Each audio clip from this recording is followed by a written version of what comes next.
What is going on, everybody? Thank you for clicking on the video. Today, we have the wide receiver rankings and tiers, top 24 players.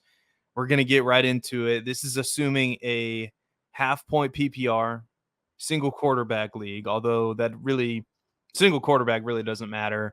But we're going to get right into it today. So we're going to start out right with CD Lamb. I'm not going to put you in suspense here. CD Lamb I've gone back and forth on this one.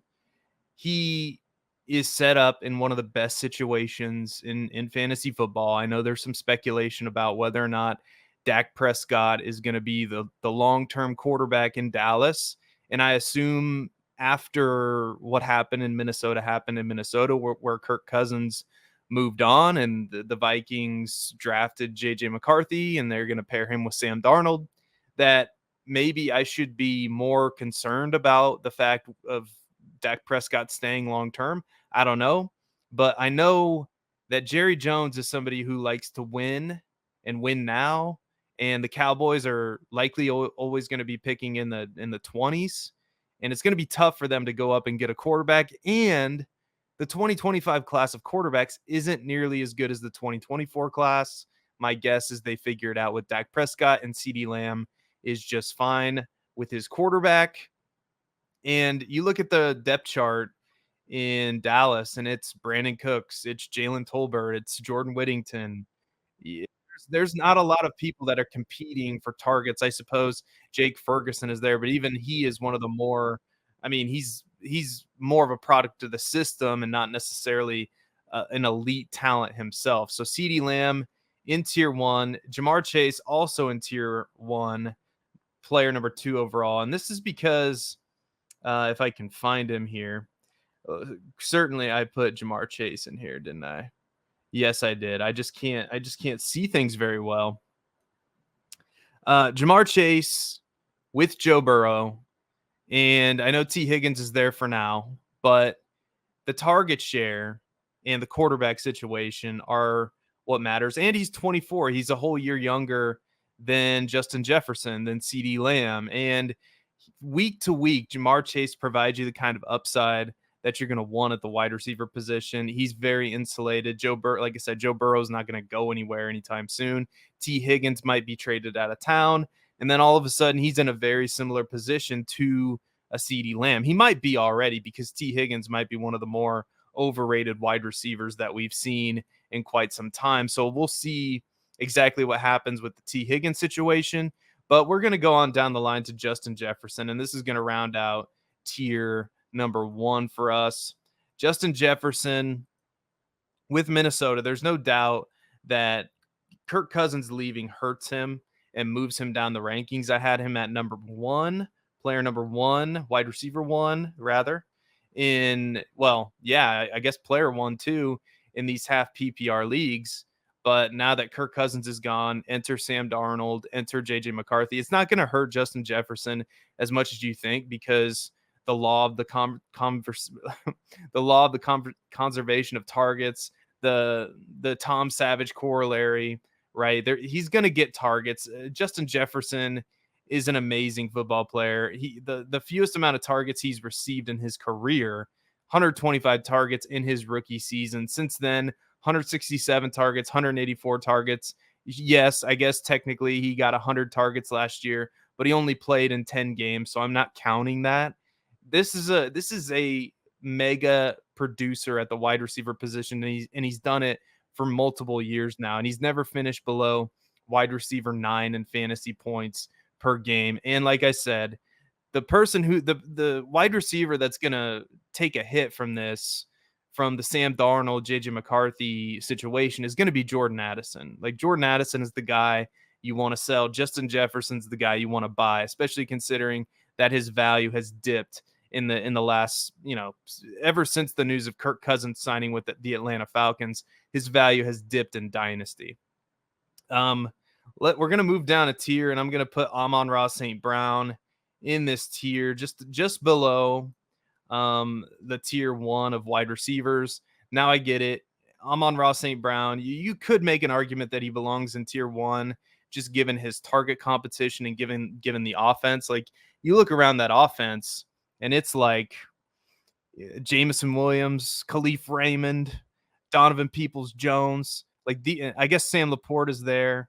So there's some competition for targets there, but really at wide receiver, he's pretty much it in that Detroit offense. And Amon-Ra St. Brown has just been a mega producer. I mean, he earned 164 targets last year, finishes the wide receiver 4 in fantasy points per game and the wide receiver 3 overall. And you would think, oh, well, Amon-Ra St. Brown, he doesn't get targeted in the red zone. And that would be false because he ranked number 3 amongst wide receivers in red zone targets, even though Sam Laporta is there. So in just about every category, Amon-Ra St. Brown is a stud, and you could certainly make a case for him being in tier 1. He might be there at this time next year. We will see, but for now, he's in tier 2. We're going to put Marvin Harrison Jr.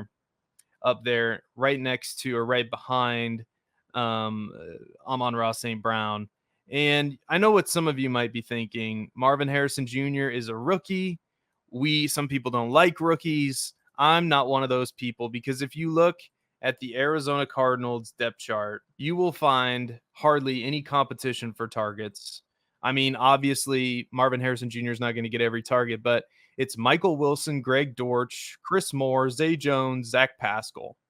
Sure, Trey McBride is there, but it's a very similar situation. It's a very similar situation to Amon-Ra St. Brown's situation. Marvin Harrison Jr. is the clear alpha. He's walking into a great situation with Kyler Murray, and he's going to get a ton of targets. He's probably going to lead all of rookies in targets right off the bat. And yeah, and I think Arizona is not necessarily a good football team. They're going to be in a lot of negative game script situations. And if he goes out and has a top 5 season at wide receiver, you better believe that some people are going to be putting him at wide receiver 1 in Dynasty. You're going to start hearing the talk if he goes out and balls out this year. All right, at wide receiver 6, we have Garrett Wilson, and Garrett Wilson is one of those players who should have been a lot better for fantasy football last year. And the reality of the situation is that his quarterback play was terrible. Everybody knows that his quarterback play was terrible, but let me just put this into perspective for you. Garrett Wilson was the wide receiver 26 last year. He was the wide receiver 32 in fantasy points per game, but he was the number 4 wide receiver in targets, the number 7 wide receiver in target share, number 65 in catchable target rate. We can go on down the line. Number 3 in air yard share, number 10 in air yards, number 10 in deep targets, number 9 in red zone targets. He only had 3 receiving touchdowns last year. Garrett Wilson should have been a lot better, and he absolutely deserves to be in tier 2. And with Aaron Rodgers, I mean, Aaron Rodgers doesn't even necessarily have to be good as a quarterback. He can be average, and he can still be head and shoulders better than what Garrett Wilson was seeing last year from a target perspective. Now let's throw AJ Brown into this category, and it was a tale of 2 seasons for AJ Brown. And you know what? I need to add another tier here. I added another tier. Needed to throw tier 6 on. Sometimes you need to look at what you're doing before you actually start doing something. But AJ Brown is my wide receiver 7 in fantasy football or in Dynasty. And AJ Brown, here the truth is that AJ Brown is solid. You know, this Eagles offense faltered down the stretch. It was a tale of 2 seasons for him. In the first half of the season, you know, you thought he might be on a track to be the wide receiver 1 in all of fantasy football. I mean, starting in week 3, he basically had 7 straight weeks of being a wide receiver 1. I mean, starting in week 3 against Tampa Bay, wide receiver 11, wide receiver 1, wide receiver 13, wide receiver 7, 2, 3, and 7. So aside from that week 5 against the Rams where he was wide receiver 13, he's a wide receiver 1 in every single week. And then you go to week 13 against the Chiefs, wide receiver 90, wide receiver 27, wide receiver 12, wide receiver 15, 32, 27, 45. And that takes us up through championship week. And I think he's 26, going to be 27 years old. I still think this Eagles offense is going to be good. AJ Brown's going to be a big part of that. And so I think he's one of the more safer picks, even though, he had such a hard time last year towards the back half of the season.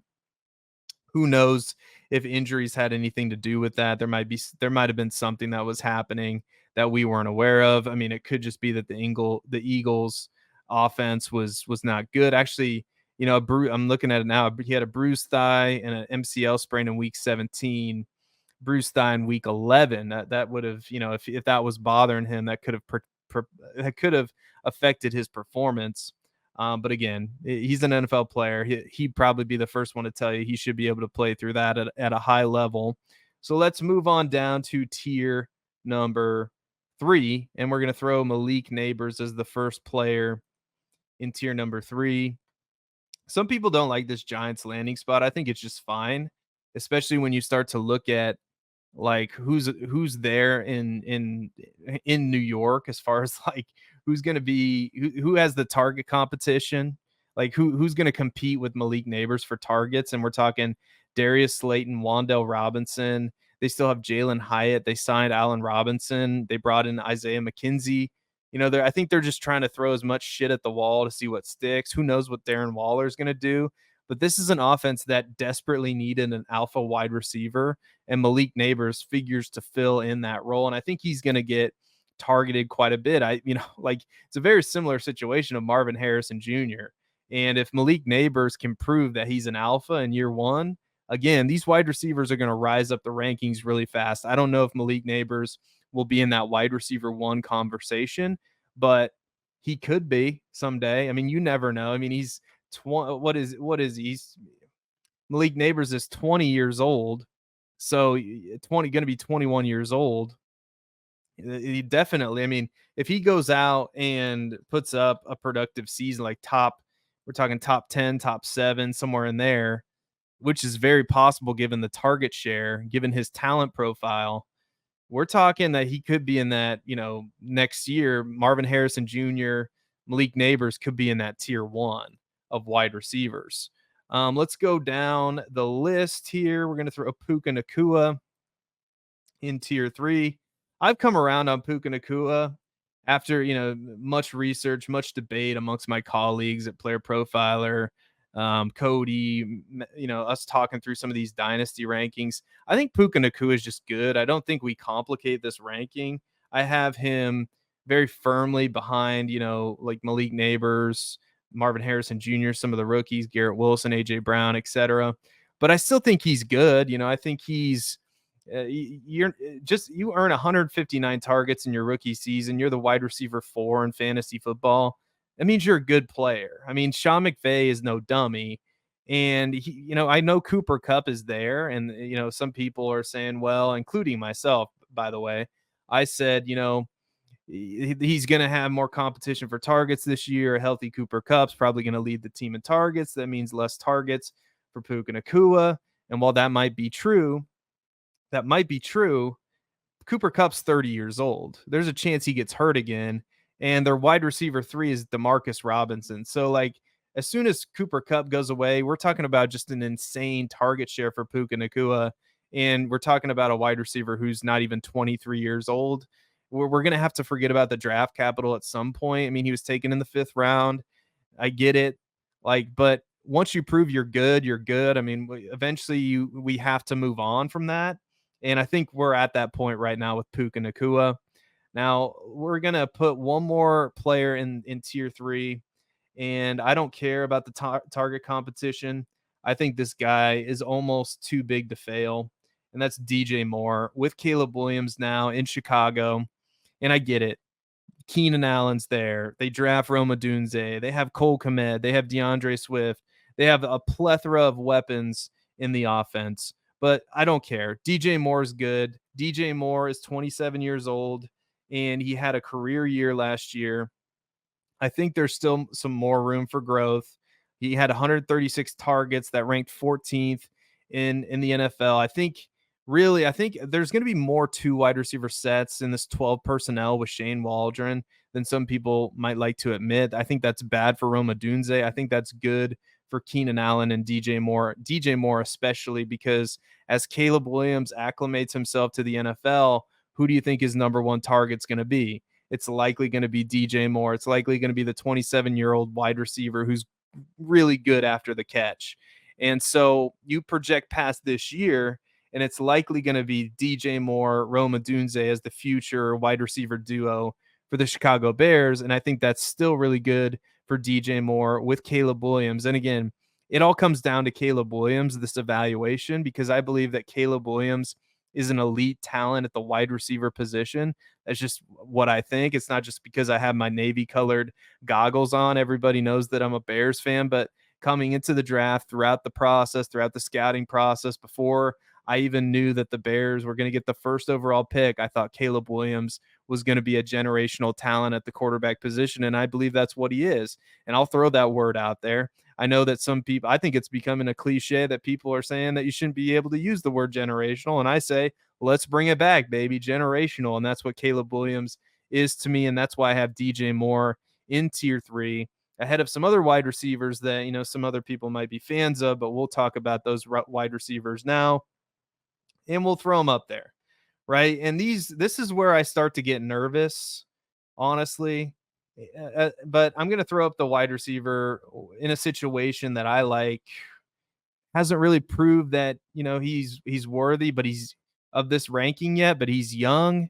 And that's Chris Olave. But he's done more than the other guy. And we'll talk about the other guy here in a minute. Chris Olave, with the Saints, there isn't much he's the clear alpha there.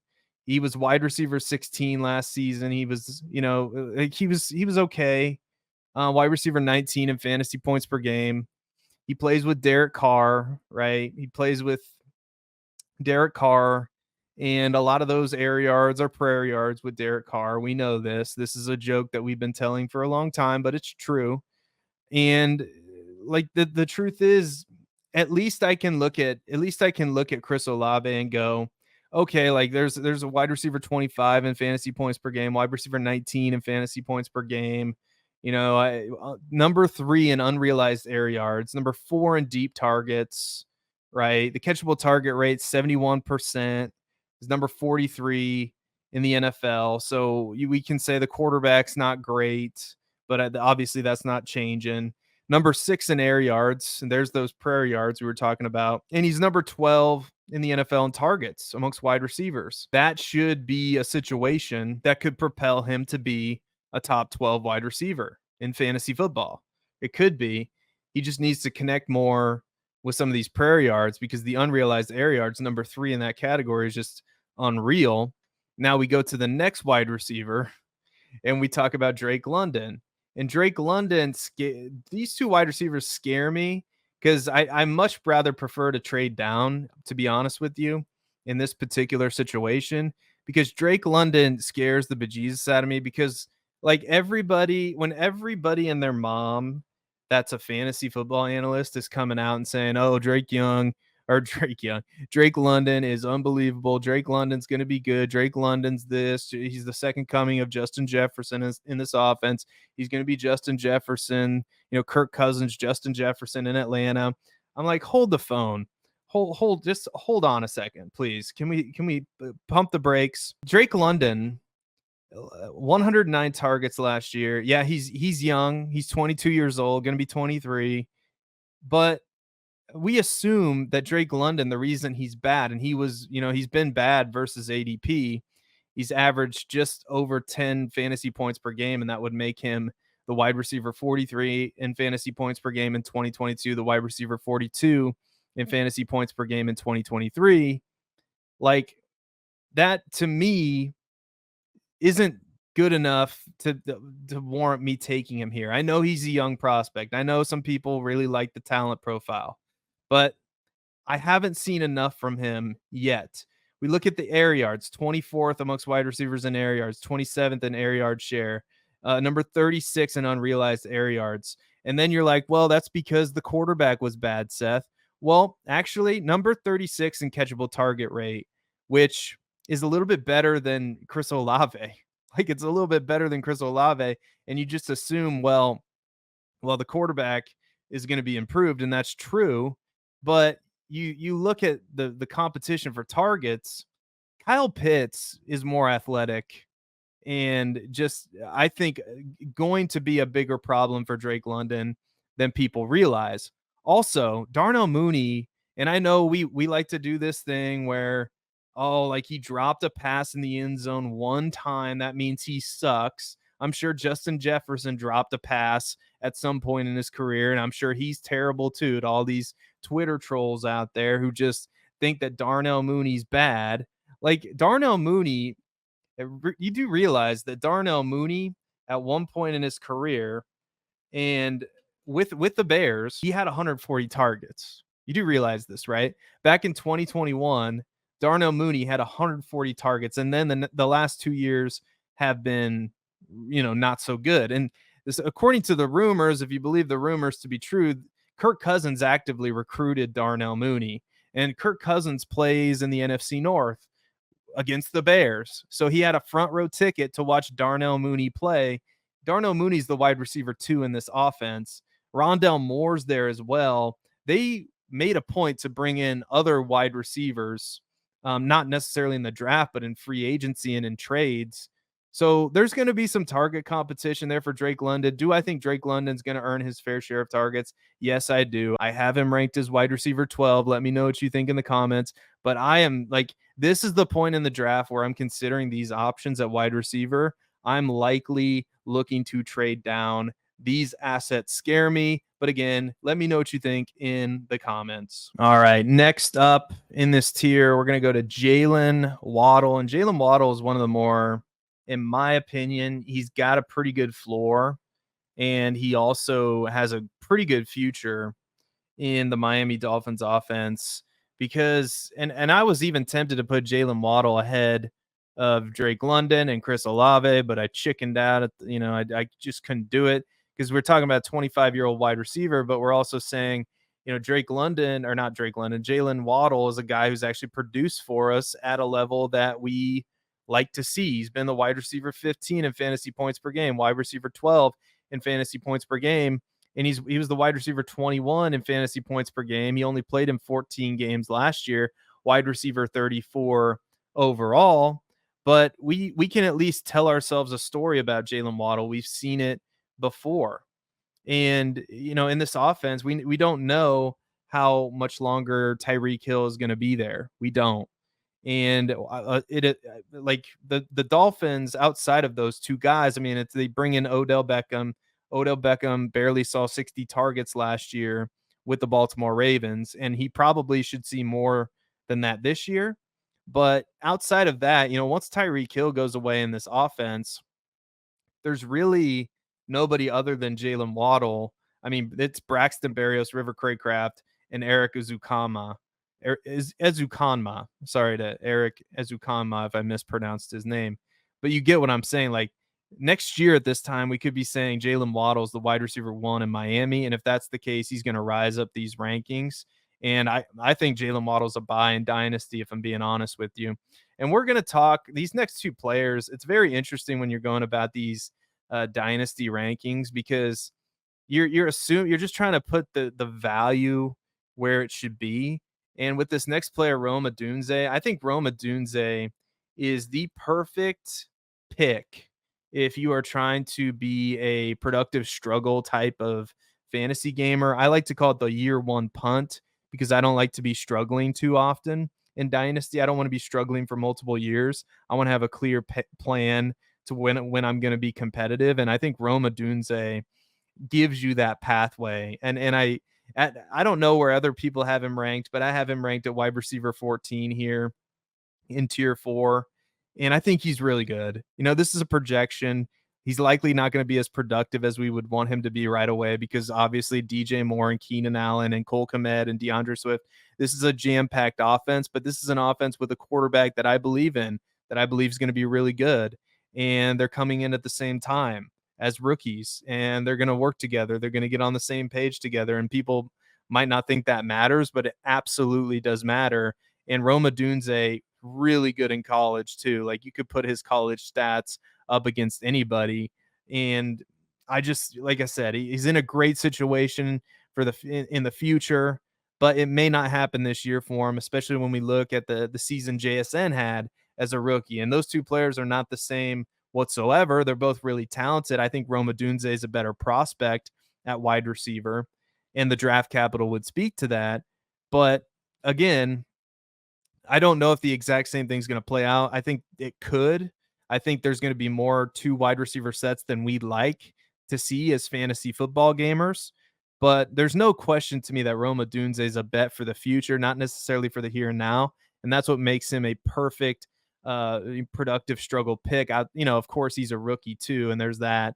But the next player that we're going to talk about, and he's in the same tier, which is, I believe he should be here, is Tyreek Hill. And Tyreek Hill, for the dynasty gamers that just want to push their chips in to the middle of the table, Tyreek Hill is the perfect pick for you because the last 3 seasons he's been about as reliable as anybody. He's played in 17 games. He played in 16 games in 2023, 17 games in 2022 and 2021. And in that time, in 2021, he was the wide receiver 6 in fantasy points per game. 2022, wide receiver 3 in fantasy points per game. And in 2023, the wide receiver 2 in fantasy points per game. And like I said, he's 30 years old, but until Tyreek Hill shows any signs of slowing down, I'm going to be just fine taking him in this range in Dynasty, especially, like I said, it's funny. Like Roma Dunze is the perfect productive struggle player. Tyreek Hill is the perfect player if you want to push your chips in now to win it all. And we're going to move down a tier into tier 5. And tier 5 is going to be a little bit bigger. But Michael Pittman, I have Michael Pittman at wide receiver 16. And I get it. Like the quarterback situation is changing. And some people might be a little bit leery of Michael Pittman, but I think Michael Pittman is just fine in this range. Michael Pittman, obviously with the Colts and Gardner Minshew, it was a dream situation for him because Gardner Minshew often targeted him in this offense, and Anthony Richardson. Like the speculation is that Anthony Richardson's not going to be a good passer of the football, and we don't have much evidence to state otherwise because his college production, well, the accuracy issues were real there. And in the NFL, we just haven't seen much from him, but I think it could be really good. And do I think that Michael Pittman's going to see the 156 targets that he saw last year, which ranked 9th amongst wide receivers? Probably not. That probably comes down a tick, but do I believe he's going to be productive? Do I believe he's going to be a top 15 wide receiver in fantasy football? He's still just 26 years old. Clearly, the Colts are trying to build this wide receiver room around him. I really like Michael Pittman. I feel like he belongs squarely in this range. And if I'm at the position where somebody wants to come up and trade to get a Drake London in a dynasty league right now, I mean, that's the hot name. I would tear down to Michael Pittman and get something on top of that and feel just fine. That's how I feel about Michael Pittman. That's how strongly I feel about him. But I have him at wide receiver 16 here. And let's go on down to a wide receiver that's going to be, he's a tough one to rank because his situation could change, but we're ranking him for the here and now, and that's Brandon Ayuk. And I went back and forth on this because there are some other wide receivers, and we'll get to one up next here. But Brandon Ayuk in this offense with the San Francisco 49ers, he's the wide receiver 14 last year, wide receiver 16 in fantasy points per game. He's 26 years old. He projects to be the top target earner in this offense, I would think. I know Deebo Samuel, George Kittle, hell, maybe even Christian McCaffrey might have something to say about that. But Brandon Ayuk's still really good, really talented, and kind of broke out last year. And I think is proving that, Deebo Samuel, even though Deebo Samuel had a good year last year, Brandon Ayuk is slowly emerging as the wide receiver 1. I think he is their wide receiver 1. And he's only number 30 in targets, but after the catch, he's pretty good. 18th in yards after the catch, 15th in air yards, 14th in air yard share. Again, I don't know if, yards per route run, number 3 amongst wide receivers, yards per reception, number 2.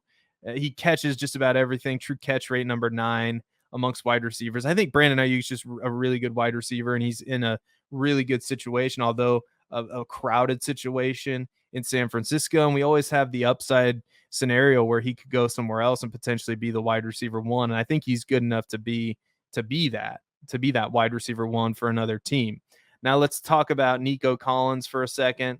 Nico Collins, and some people might poo-poo this, but Nico Collins to me, one of the more underrated players, because we just chalk it up to, oh, that's because CJ Stroud was really good.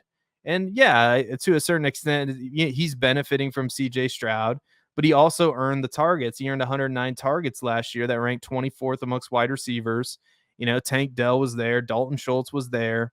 Nico Collins was very efficient with his targets.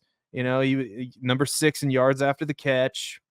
Number 57 in unrealized air yards, which means he caught just about everything that came his way. And number 2 in yards per route run. So again, number 3 in yards per target, number 9 in yards per reception.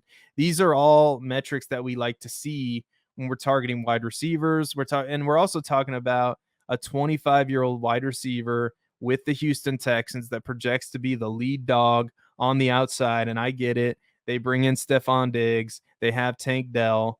They still have Dalton Schultz there. I understand. But Nico Collins, to me, is one of the safer picks. He's going to be productive. And again, I have him here at wide receiver 18. I think that's his floor, honestly. Like, I think you can make a real case to put him up above Michael Pittman, put him up a tier right behind Tyreek. I think, you can make a real case that he should be a little bit higher than this. Let's keep this train rolling. Wide receiver 19 is Devonta Smith. And again, this is a belief that the Eagles offense is going to rebound in a major way. And I think they're going to. I think Devonta Smith is a really good player. And, I get it. A.J. Brown is the lead wide receiver there. They have not Dalton Schultz. They have Dallas Goedert. But in 2022, Devonta Smith earned 136 targets, and his targets were down last year, down to 112, number 23 amongst wide receivers. But he was number 10 in routes run.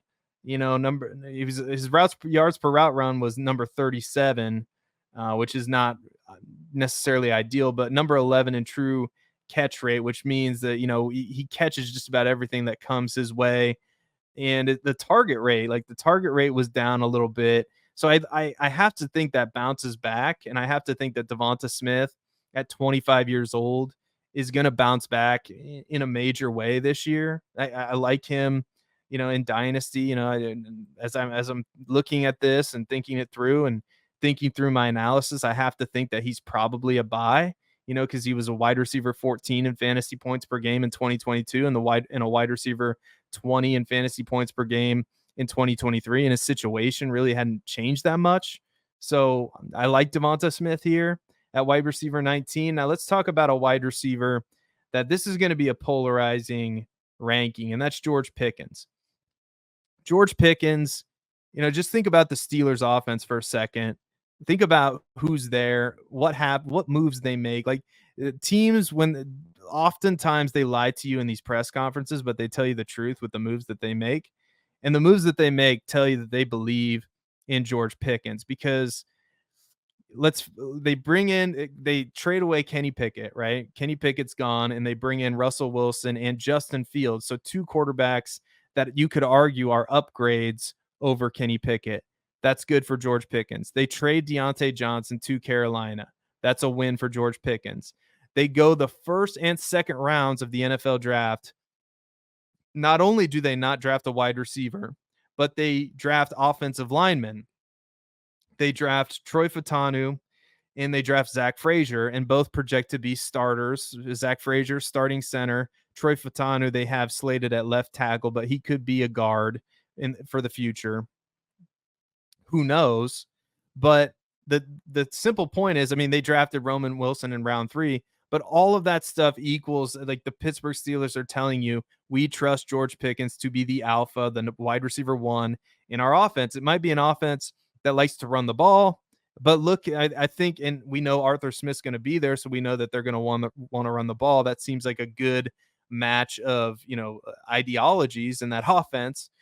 And we know what AJ Brown was able to do in Tennessee with Arthur Smith as the offensive coordinator. Matty Kiwoom pointed this out to me, and because we just assume like, oh, Arthur Smith's there, the offense is gonna suck. Arthur Smith was the Grinch of fantasy football last year. We don't like him because he was not good for Kyle Pitts or Bijan Robinson. Yeah, also had Marcus Mariota at quarterback as well. So he's going to have Russell Wilson this year. We'll see what they can do. But George Pickens with Russell Wilson in an improved situation, he's 23 years old. He absolutely deserves to be in the top 20. I have him ranked at player number 20 or wide receiver 20 in my rankings. Let's move on down to Zay Flowers, shall we? Zay Flowers, like you would think the Baltimore wide receiver, like Baltimore seems to be one of these teams that consistently adds to their wide receiver room.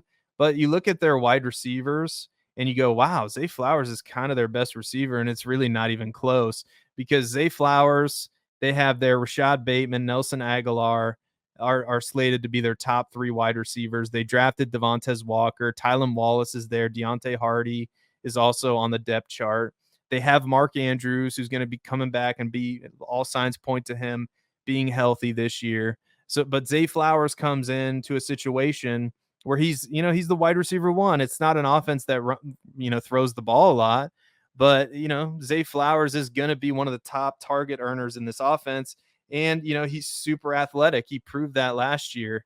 He proved that he can, he's wide receiver. He was just the wide receiver 31 in fantasy points per game, but he put up some weeks. He got targeted 108 times, which ranked number 26 amongst wide receiver. You think that there's some growth, and this is a projection too, but there should be some growth in his role within this offense. So we'll see if it happens. But I have him, ranked as the wide receiver 21. Wide receiver 22 is DK Metcalf. DK Metcalf, DK Metcalf is one of these players that you're like, why don't the Seahawks get him the ball more often? Because what DK Metcalf can do with the ball in his hands is unlike really any other receiver in the NFL. But you look at his last 3 years and you just go like, how come this hasn't been better? Like 2023 wide receiver 22 in fantasy points per game on 120 targets. 2022 wide receiver 24 in fantasy points per game on 141 targets. Wide receiver 20 in fantasy points per game in 2021 on 129 targets. Like, and last year, number 22 in targets, so that's probably going to be what DK is. He's 26 years old. I mean, could he take a step now that they have a new offensive coordinator? I suppose so, but you're probably looking at wide receiver 16 to wide receiver 22, 120, 130 targets, probably like 7 or 8 touchdowns. That's probably what DK Metcalf is, and that's fine. In Dynasty, we definitely need players like that, but he's not the super producer that we thought he was going to be. Now, if there's any player that can, come to life, it's DK Metcalf in a new, scheme. So we'll see. I think he's a buy in Dynasty. I do. We're going to move down a tier. We're going to move down to tier 6 now. We're going to throw Tank Dell up there. Tank Dell, again, I want pieces of this Houston offense, and Tank Dell projects to be, this new age type of wide receiver where he's a little bit undersized. Well, not a little bit, a lot of bit undersized. But, I'm a little bit concerned about the injuries. He's young. He's 24. He projects to be healthy this year coming off the injury. But we'll see. We'll see. And he's got some pretty decent target competition with Nico Collins, Stephon Diggs now, Dalton Schultz. This Texans offense is likely going to be, just due to the nature of the offense, like probably top 10, maybe even top 5 in pass attempts this year. Like if you look at what the Trek CJ Stroud was on last year as far as pass attempts is very impressive. But, you look at Tank Dell's, stats, like, and he definitely had some weeks, like week 3, wide receiver 7, a week 1 overall, and in week 9, a week 3 or a wide receiver 3 overall, like week in week 11. So he's got a lot of upside, and I don't know. He's just one of these wide receivers that I'd probably be looking to sell in Dynasty, but I don't know. Let me know what you think in the comments. Tank Dell's a tricky ranking because of the target competition and because of his size. Even in this offense, I think he's probably the third or fourth option there. But let me know what you think in the comments. Don't forget to click the like button and subscribe to the video as we get to Xavier Worthy. Is down here in tier 6 for us. And you think about this Chiefs wide receiver situation for a minute, and it could be really good for Xavier Worthy in deep down into the future, because Marquise Brown is signed for 1 year. Only God only knows what's going to happen, and Roger Goodell, I guess, is going to happen with Rashee Rice. There's a chance he gets placed on the commissioner's exempt list. He's probably going to face a 6 to 8 week suspension, and who knows if he, gets on track toward the back end of the season. I guess he could. He's a young player, but Xavier Worthy has about as much upside as any rookie wide receiver, not named like Malik Neighbors or Marvin Harrison Jr. in year one, in this Chiefs offense. I mean, they desperately needed somebody like him. And I get it. He's undersized. I mean, the same worries we had about Tank Dell are valid for Xavier Worthy. He just, he needs to avoid taking big hits, but he has the speed and he's going to be able to get downfield. And I think his route running ability in college, I think he showed that. I think he showed out and he balled out in college. So that's the top 24. We're going to throw up a few more, a few bonus, an encore, if you will. So if you like what you're seeing, like I said, click the like button, subscribe to the channel. We're going to throw up T. Higgins. I have T. Higgins a little bit further down than most people, but I'm just not the biggest fan, to be perfectly honest. I think T. Higgins is more suited to be a wide receiver 2 in the NFL as opposed to a wide receiver 1. So my advice for T. Higgins owners would be to wait until he is inevitably traded away or signs with another team. And the minute that happens, and the minute that his dynasty ranking gets boosted, that's probably the time to trade him away, because he's had one season where he's been a wide receiver 1. That was 2021. He was the wide receiver 12 in fantasy points per game. But since then, it's been in 2022, wide receiver 26 in fantasy points per game. And then last season, he was the wide receiver 40 in fantasy points per game. And I don't know, his true catch rate is number 90 or 98 rather amongst wide receivers. Target separation number 77 amongst wide receivers. I'm just not the biggest T. Higgins fan on tape, metrics wise, all of it. So I have him at wide receiver 25. Jaden Reed is up next for me. I want wide receivers in good offenses, and Jaden Reed projects to be the wide receiver 1 or 2 or the slot wide receiver for the Green Bay Packers. And so I really like Jaden Reed. He was one of my favorite prospects last year, and he was taken a lot higher than people thought by the Packers. And who knows if Christian Watson can stay healthy. So there's that factor as well. Jordan Addison has been one of my biggest fallers in my rankings because of the quarterback situation. I think it hurts him more than anybody else in that Minnesota offense. But I have him at wide receiver 26. I think he's likely going to struggle more than he did last year, because if you look at what he was able to do last year in this Minnesota offense, wide receiver 23, wide receiver 30 in fantasy points per game. That's with Kirk Cousins, 108 targets. We'll see what happens. I know TJ Hawkinson is recovering from an injury, but he may barely see 100 targets this year. We'll see in an offense that I think is going to want to run the ball more than we would like them to, because Kirk Cousins threw the ball and distributed the ball all over the place. And this is where we have Rashee Rice. And let me know what you think of the Rashee Rice ranking. We have Rashee Rice, or I have Rashee Rice rather, at wide receiver 28. Again, a lot hangs in the balance. If you're a productive struggle team, Rashee Rice is probably the perfect pick for you. And then I'm going to throw up Deebo Samuel and Jackson Smith-Njigba to end this video. So Deebo, again, he worries me a little bit, because once his athleticism is sapped, a lot of his game goes away, and he's a 28-year-old player now entering. He's going to be he'll be 29 at this time. Like, he's a 28-year-old player. So we'll see. He's a great football player, don't get me wrong. And then JSN. I mean, JSN still technically the wide receiver 3, I would think, in Seattle with Geno Smith. I just don't know if there's going to be a ton of targets for him to improve. And I think there's just as much chance as he increases in value as he decreases in value. But again, let me know what you think of this in the comments. Don't forget to leave a like on the video, subscribe to the channel. My name's Seth Dewald. You can follow me on Twitter at Seth_DIEWOLD. And until next time, be good, everybody, and we will catch you later.